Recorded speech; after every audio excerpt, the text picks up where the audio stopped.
Thank you very much. We are honored to have here the creator of the show, Mira Awad. Mira, please join us. And to lead this, she may or may not be the inspiration for this character too. But to shed more light on this and to understand more and to learn where we can see more episodes, please welcome Michelle Divon to lead this conversation. Thank you, Isaac. Hi, Mira. Hi. Well, this morning I met Mira, and I remember. Oh, does that not work? Because we might want to hear her as well. Hey, yes, that was perfect. working. Hi. Ooh, hi, everyone. So this morning you said, when everyone introduced themselves, that you're not an entertainer. Which is very important that you know, and you've been a part of the other Israel Film Festival for years as an actress, as a singer-songwriter, now as a creator. You said that this may or not, Isaac said, may or not be based on your own story. Let's talk about the murkavut, as it said in the story. How much is based on your own experience? Well, the complexity of the identity and a lot of the stuff that goes on is inspired by my own life, but I wanted to take some dramatic freedom and create a character that is not me in order to bring a fuller story. So a lot of it is inspired. In 2009, I represented my country, Israel. So as you understand, I'm a Palestinian citizen of Israel. So I represented Israel in the Eurovision. At the Eurovision, Americans don't really know what Eurovision is, but do you? How many people know what Eurovision is? Especially after okay, we're good. Yeah. So Eurovision, it's a big contest. Europe, I don't know how Israel is part of Europe, but hey, we are. Yeah, we have that talent of being part of Europe somehow. So it's a big deal, and I represented Israel together with Achinoam Nini, Noah, an Israeli Jewish singer of Yemenite roots.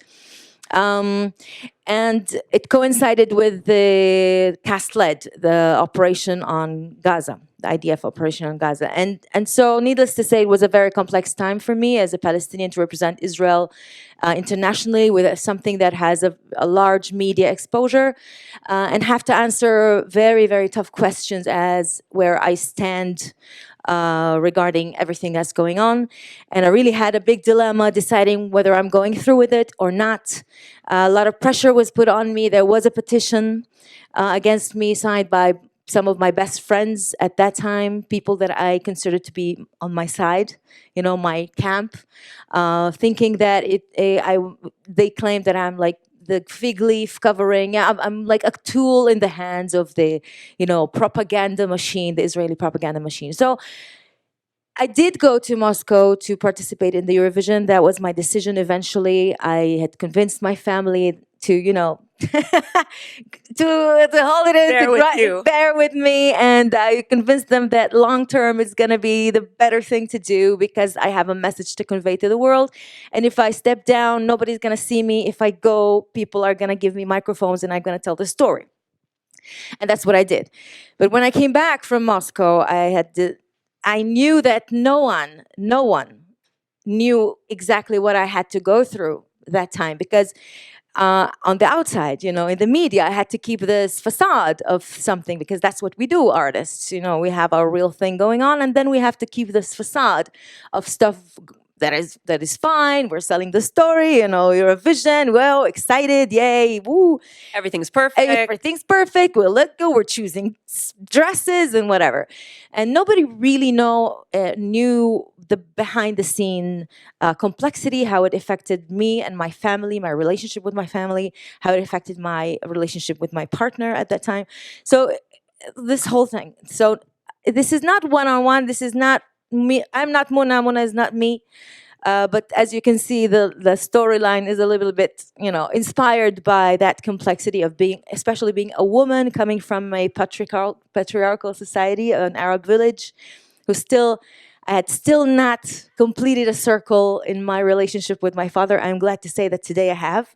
So we're good friends, yes. You can clap. Again, that's not my father. Again, that character is not how my father really acts, but he is a some sort of my father. Does this represent what things are, how society is in the village today? Yes, I mean, we have changed, okay? So when I started out, which was a long time ago, it was much more difficult for a girl to start on her own individual route. I was a bit rebellion, as you can expect. I had a rock band. Yeah, I lived in Haifa, and I wanted to make music, and I shaved my head, and I was playing electric guitar, and it didn't really wasn't go well exactly with what they had in mind. Exactly. So there was always like this talk about the weird daughter of Dr. Anwar, you know, and then of course it was my family who got the pressure because I had already lived outside the village, and then every time when I came to visit in the weekends, you know, I would see that they had to answer to people about things I'm doing, and the more famous I became, the more of a public figure. Then of course things became larger because it would be in the newspaper. It wouldn't be just gossip. So everything kind of touched on them as well. Did you feel backlash and criticism from everyone, like we see here, from all the different communities, both your own, both the Jewish? Well, what did you experience? For the Jewish, I was too Arab. For the Arabs, I was too Jewish. I was always, accused of being too Israeli. I don't know what that means, but that's you're too Israeli. It's like I'm too modern, I'm too liberal, I'm too outspoken, because we still expect women. I don't think it's only in the Arabic society. It's in a lot of other societies as well. But I would say in more conservative societies, we still expect women to be quiet and not so outspoken. And of course, 25 years ago, we have changed. The Arab society in Israel has changed a lot in these 25 years. So girls today don't have to face the same problems, but they do have to. Muna is not so far from the reality. Some girls even have it harder because it depends on the family, how much the family is conservative, religious. You choose it. We don't have to be religious in order to be conservative. That's the thing. So it comes with this traditional kind of way of living, and it's more conservative. You're showing Tel Aviv. We all know Tel Aviv as this liberal bubble where everyone can be themselves and everyone accepts the other end. Yeah. You're showing that is not exactly the way things are. Yeah. It's kind of like we're liberal until you're an Arab. Or something else, or Ethiopian. Or showing a Palestinian flag. What would you like to show in that regard? So this is again something that I really wanted to talk. I have been talking about it for years. The fact that for example, for me also, when I left the village and started my life in the wider Israeli society, right? So I moved first to Haifa and then to Tel Aviv, thinking, hey, big city, nobody's gonna discriminate against me for my gender, right? And I was right. As a woman, I was free to do and come and go as I want and dress the way I want and laugh as loud as I want. But then I discovered that I'm the Arab. So then being discriminated against for something else, for the political identity.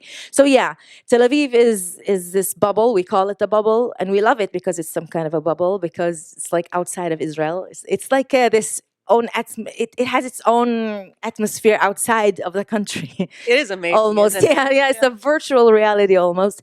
But then again, we still do have a lot of issues to solve. There's still a way to go. There is a way to go. I'm interested, and we'll soon open it up to you guys so you can also ask questions, but you choose not only to show the complexity, the murkavut of your own identity. By the way, I didn't know if people here understood that bit, because it was translated. It's a great bit. He told her, he was talking about the complexity. Now they're speaking in Arabic, but when he says complexity, he says it in Hebrew. He can't remember the word in Arabic. So, because Arabs in Israel, of course, naturally, it's a natural thing. We mix a lot of Hebrew in the Arabic. It's Hebraic. It's Hebraic. It's like the Israelis mix a lot of Arabic without even know it's Arabic. 100%. Without even knowing. So we do the same. And Rani especially. Rani is this city boy. He's he has English, we Arabic, don't really Hebrew, know if it's a he's been mess. ever in a village. It's like he's a city boy, escapist guy, and he says about complexity, and he's saying it only in Hebrew, and suddenly she goes like, "Oh my God, you don't know how to say complexity in Arabic," and that's like, and that's a real thing. I have a friend who's like that, so it's like a, a real scene from life. Like it like clicked. Oh my God, you don't know how to say the word. Then you're like, no, But I it's can't, I amazing. can't. It's this new language and it's a mesh. For me, it's Hebrew and English like that. For you, I'm guessing it's Hebrew, Arabic, English. It all kind of mixes up. And so if you don't speak Hebrew, then yeah, you would get a different experience also from Muna itself. But let's get back to the question. You chose to also show, or maybe another question, domestic violence. Why did you choose to bring that to the forefront as well and not just stay more on the identity level? Because we have it, a lot of it, and not only in the Arab society, but I care about the Arab society. We still have a lot of it, too much of it. Violence against women. We're still dealing with that, and I wanted that in. I wanted to talk about that. And again, it's not only the Arab society. Women are beaten, raped, harassed every day, all the time. And I wanted that story. I wanted it out in the open because we are a traditional society, we don't talk about these things so much, and we do shush it up.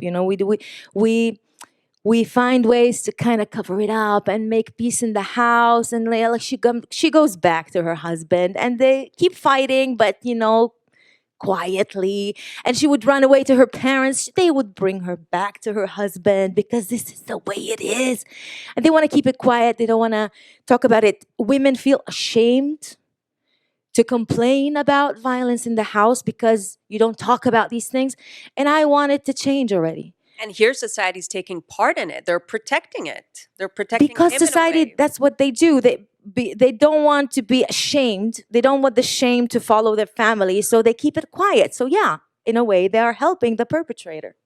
All right. And I want them to see that they are helping the perpetrator. And the more we see, and the more we advance in the series, we see how complex it is, even for the woman, not really decisively knowing that it's wrong. She also participates in covering it up in a way. It's so deeply rooted in us to cover up for the violence, for this kind of treatment of women, that the woman herself sometimes kind of justifies it, finds reasons why she's to blame or something else is to blame, or the weather. I don't know. What kind of reactions are you getting from the different communities that you know from your own family? I have to say that when we released, first of all, I chose to watch the first episode with my family. So I went to my village, which is like 3 hours drive from Tel Aviv. I made a point of watching the first episode with my father and mother to see. Also, I wanted to spy on their reactions because it was the first time that they saw what I was working on for 10 years now, right? I worked on this for 10 years. Which, by the way, who would have thought it would be so relevant today? Because it's like a flashback. It doesn't really change, does it? No. It's like the seasons. We have the cycle of violence. Yeah. So where was I? How did the parents react? Right. We're looking at their I was expression. looking at them from in my peripheral vision. Like I wanted to see, and so my father was really like relaxed and everything. And when Mona reaches the house and mother is singing and she's working in the garden, my dad goes, "Oh, here's Mira's mother." And I'm like, "No, Dad, Muna's mother." It's like that was a golden moment where my dad lost the. It was like, "Oh, here's Mira's mother." "No, Dad, she doesn't look like mom." No, it's Muna's mother. So Yeah, you so wanted to make sure he it was didn't also fine, see it was himself fine. as the dad. He liked the actor. You're like, okay, so that's a good thing. He likes the actor who's doing the dad. And at the end, we all have compassion for the dad. And there's a wonderful closing scene where they kind of reconciliate. How do you say? Reconciliation. Yeah, or the reconciliation scene of Mona and her dad is beautiful. So eventually, it's is fine. Yes. So keep watching. So he's not only the Yeah. the bad guy. All right. I'd love to ask more, but I will open it up to questions so we can hear from you. Here, first row. Hi. Hi. Your English is so excellent. I mean, really excellent. Does that tell us that you've spent some time in English-speaking countries? No. And no, Just a lot of time in front of TV. really. Tel Aviv. Three's Company and Bill Cosby taught me English. Okay. I'm serious. I'm totally. I am serious, because we had. I'm sorry to say, we had bad English teachers at school, so I taught them English. Okay.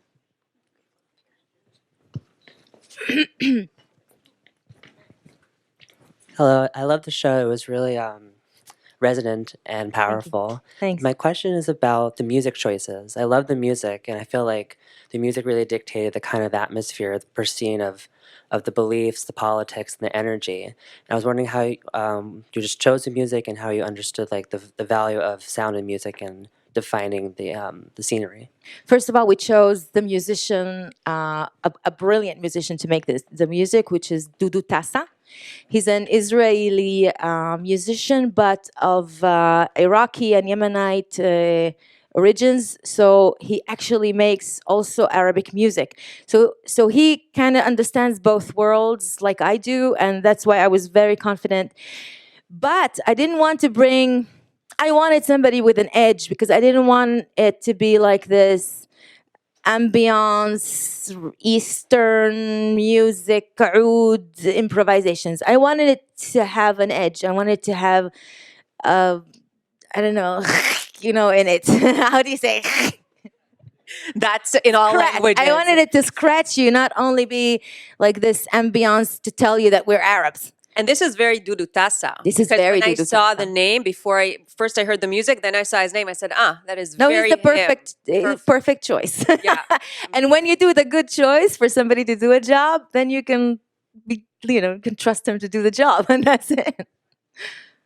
All right. Right here, second row. Well, I think first of all to commend you for really an amazing production, very moving, very strong. Thank you. So I would like I'll to pass start. it on to the rest of the creators, because there are a lot of people who are partners in this. I'm not the only one who did this. But Right? it's, The it's, director. it's so powerful, and I'm so glad, and I'm an Israeli, I'm so glad that Channel 11 is airing. So I think that also indicates that there is a change, and maybe not the pace that we would like to see, but there is a change. And I would like to hear from you, do you see already a difference? We talked about change on both camps. You live in Tel Aviv. I see, for example, intermarriages among Israeli celebs. That is, whoa. Yeah, but I think it's very interesting. If you can also, whether it's isolated cases or it indicates some kind of a trend, and what's happening in the villages. So, as always, things are complex. So you have always two opposite trends.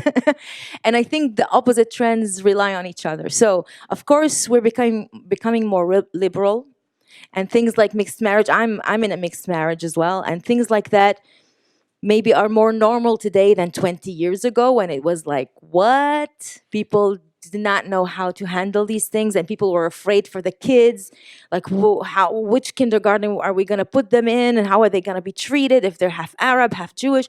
And today is more normal. I wouldn't say it's normal, because we still have a lot of pushback to these things, a lot of people coming from extremes saying that this is unacceptable, this, merging, whatever. Once I got this question from a journalist, because my husband is Jewish, and she was like, so because you're in a mixed marriage, and I was like, mixed marriage? What do you mean? I did not marry a giraffe.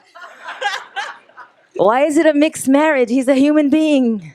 He's a Homo sapiens. I mean, still man. Like, he's a man. Yes, that's already another species. But it's like I didn't understand. Like, what do you mean? What's mixed about it? I didn't get it. And then I understood what she's saying. So we we are moving ahead, but actually moving ahead, becoming more liberal, is really stressing out the conservatives.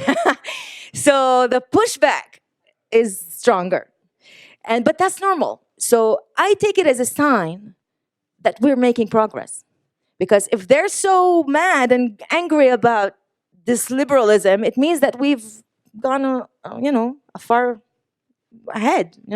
You're doing something right. That's That what it means. that we apparently are doing something. We're more liberal, more out there, and that's why they're getting angry. All right, third row. I've got to salute you. I think you did an absolutely fabulous job. Thank you. And soon the question has to be, so why is this Israeli? Because the conflict between liberal and conservative is universal and could take place I think so. anywhere. So for me, this is, again, quite universal. And it was wonderful that we could relate to each character, and they seemed so real and very accessible. You really did a beautiful job. My question is how you made the choice to make it on the serious side rather than on the comedic side, as Keshua would have done. And did Keshua, by doing this in a comedic way, prepare the way for you to do this in a serious way? Thank you. Listen, for sure, if there hadn't been Arab labor, this is the TV series by Sayed Qashur. We had 4 seasons of that. I acted on that. I had a wonderful character called Amal.